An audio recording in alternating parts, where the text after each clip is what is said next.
you doing? Oh, there's one. There's two. Oh my goodness, what is happening over there? Come here. Darla.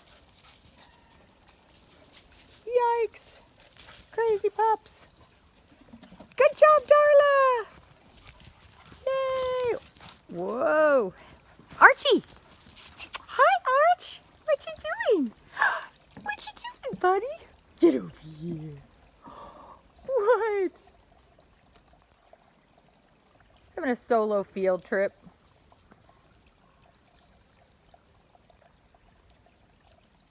I'd want to stay out there too. Where's the rest of those puppies?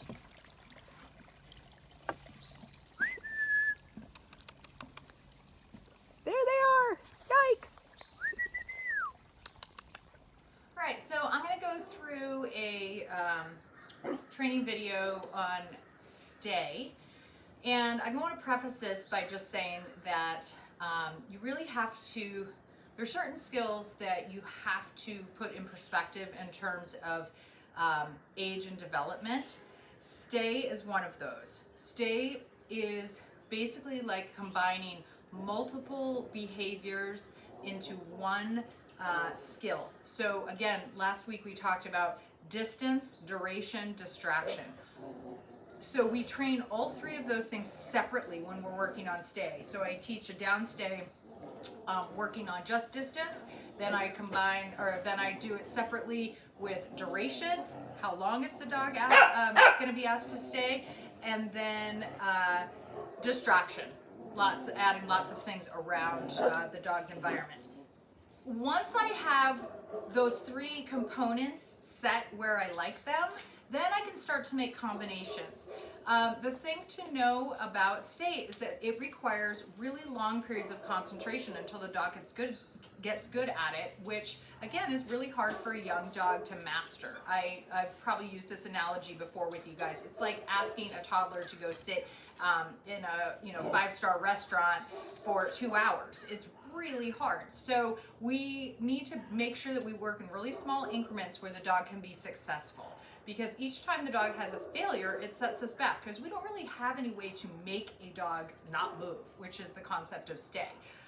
So we have to work in those small enough increments so the dog really sees the value in not moving, and then build on that. Okay, so I'm going to start with showing you the distance part. We did a little bit of this last week, and I would say that's probably the hardest part for Darla is the movement and the distance. So I'm going to have her practice on a bed. I think it's really helpful to have them start that way so that they know this is kind of our workplace. This is the place that we're practicing. Okay, down. All right, so again, with distance, we're talking about start thinking about movement. So I'm just walking around, I'm rewarding the dog as I'm moving.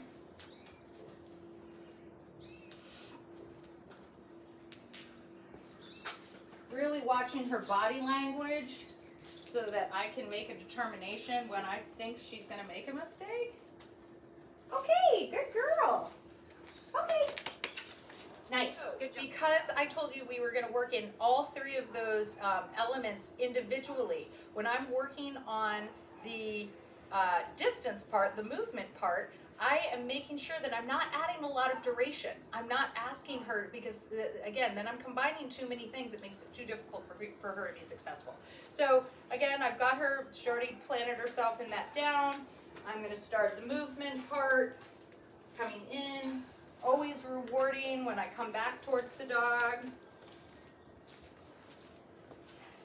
Going behind a dog is really hard. So walking behind a dog, I'm going to make sure I give her lots of treats as I walk behind. That's great. That's super hard. And gaining some more distance. Excellent. Okay. And then making sure we release the dog. Okay, good girl. Yay.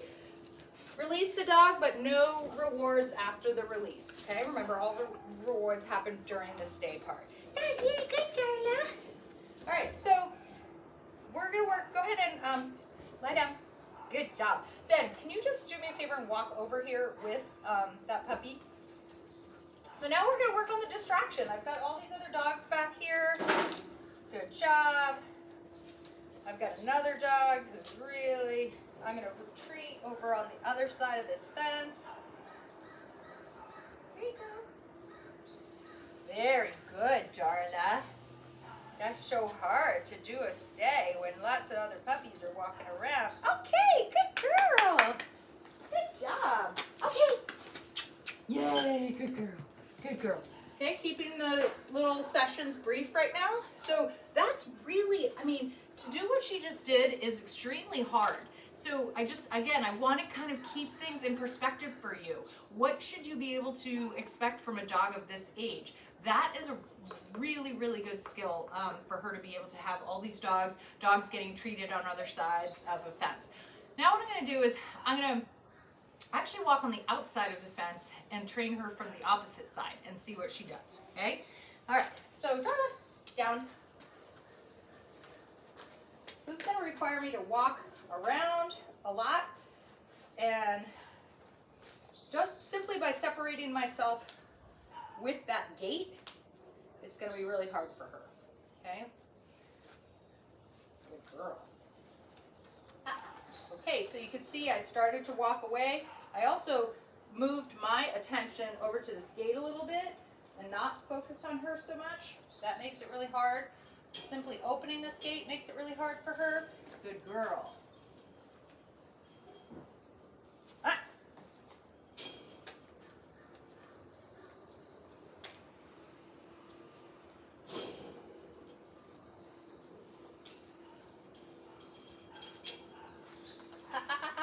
Back on your bed. Come on.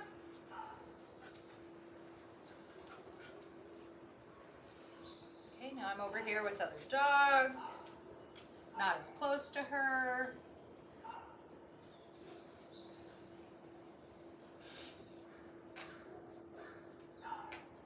Okay, good girl. Touch. Very nice. Touch. Good. Okay, go to your bed. Excellent. Good girl. That was trainer error. Toss my treats too far. Down. Yes, good girl. Now I'm going to try to come back in that gate again, see what this looks like. I'm going to treat pretty heavily before I move.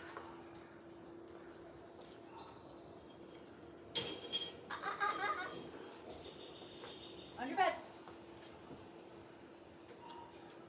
I'm going to come back out and try that one more time.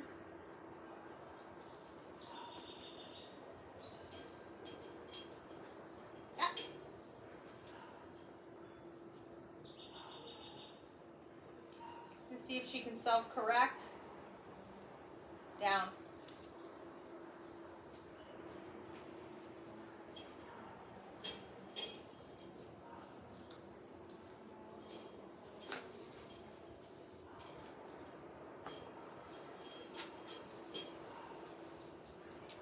Okay, good girl. Good girl. So, again, we really want to make sure, come here, girl, that we're working in short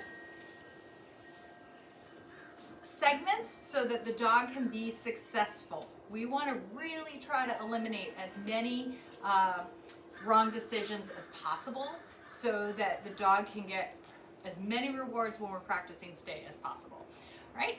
The other thing I want to show you that we're going to work on is called weight. All right, weight is similar.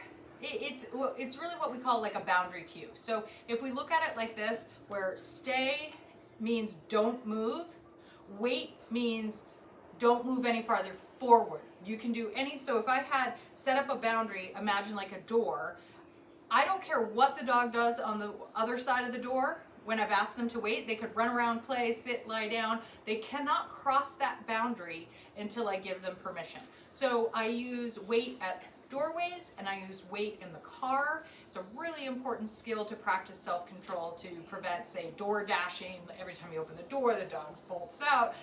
Car, for safety reasons, huge to have a dog that's really good at wait, so I can open my tailgate or my door, and the dog knows that they don't jump out of the car until they get permission. All right, so we're gonna start by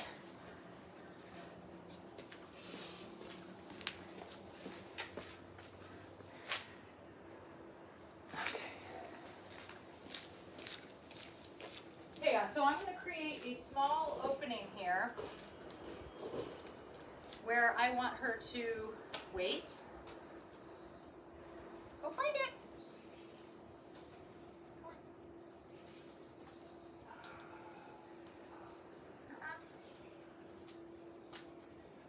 It's going to be hard because we've got too many puppies over here, but we're still going to practice wait with Darla. Okay, go find it. So what I'm doing is I'm tossing treats on the side that I want her to wait on.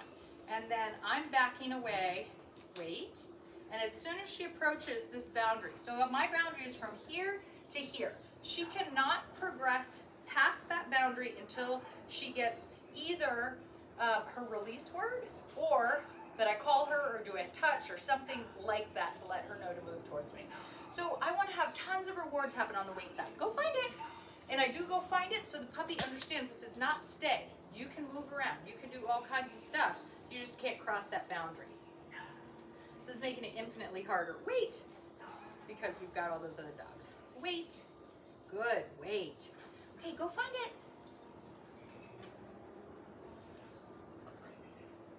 Wait. So as she approaches that boundary, I'm going to repeat that cue, wait, and I'm just going to use my body to block her so that she cannot cross over that boundary. All right, go find it.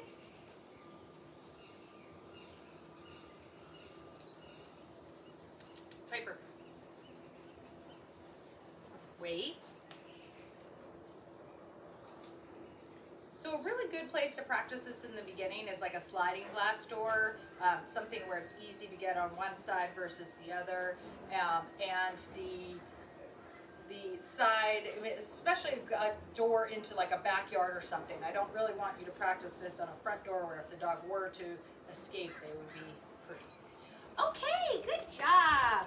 Now, just like stay, when I release the dog through that boundary, they don't get any treats on the release side. All the value happens during the wait exercise, right? So I really want you to work on wait in the car. Again, the concept is exactly the same. Toss treats into the car as you're asking the dog to wait, and then give them permission, okay, to come out, but no treats once they've been released, all right? So practice those things this week, and we will see you next week for our final week. Bye.